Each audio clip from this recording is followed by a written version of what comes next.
I gotta record a video. This is 10% luck, 20% skill, 15% concentrated power of will, 5% pleasure, 50% pain, and 100% reason to remember the name. So from the title of today's video, clearly you know two things about me. I'm a fan of bad 80s music. Hello, Bonnie Tyler. And two, I'm holding out for a hero. And not that kind. Unless there's cash. I think there are two kinds of writers. There are the kinds of writers that have wanted to write all their lives, like since they were a kid. And they sort of devoured books and kind of looked at those people as heroes. And then there are kind of the writers who fell into it. I'm one of those. I don't really have any heroes. I mean, I devoured the books, I did all that stuff, but I never actually thought that I was going to be a writer while I was growing up. It just wasn't in my head at all. When I sat down to come up with an idea for today's video, I was like, I don't have any heroes.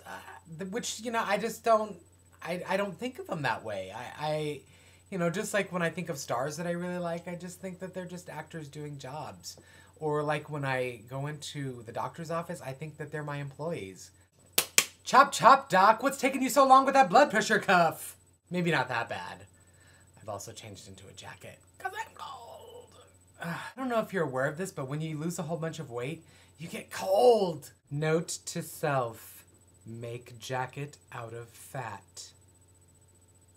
Okay, so this is probably revealing too much. We don't do that enough on this channel, right?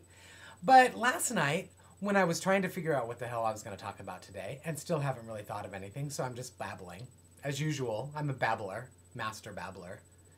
Which, you know, there could be worse things. I don't know where the hair grows when you're a master babbler. Not on your palms, hopefully. But I went on Facebook and I kind of asked the question. I was like, hey, any ideas? I have no writing heroes.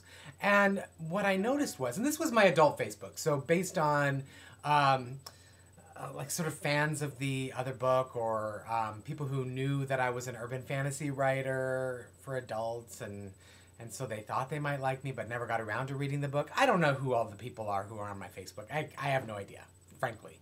I don't think any of us do. But particularly once you get over like a few hundred, you don't know who those people are. But so I get a lot of, this was like, there were like 40 some responses to this. And almost every one of them was an author that I knew vaguely as being fantasy or science fiction, like adult, you know, fantasy or science fiction author. And I hadn't read any of them. And so it was like an epiphany to me. I was like, well, the reason why I wasn't successful in adult urban fantasy is because the people, my people, weren't the ones I was writing to. I was writing to an entire group of people who I had nothing in common with.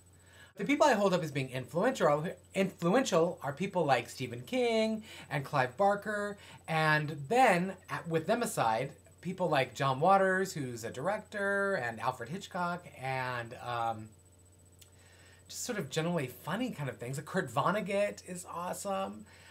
Christopher Moore, people who do funny stuff. Chuck Palahniuk, and then also people who do more experimental things like Bret Easton Ellis, Marisha Pessl, to name a recent one, is pretty brilliant.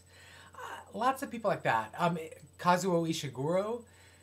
I don't know, but these are not people. Not one of those names was mentioned. Well, King.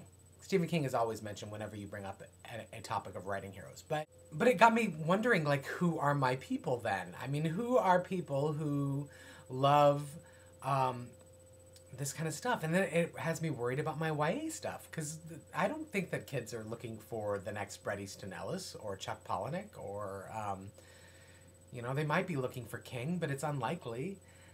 Certainly not Kurt Vonnegut or Christopher Moore. It's a weird thing, you know. You never know what's going to be, what's going to hit with people and what they're going to, you know, what they're going to enjoy. You just kind of hope, I guess. And I still have hope, you know. If I don't have a fat coat, I have hope at least.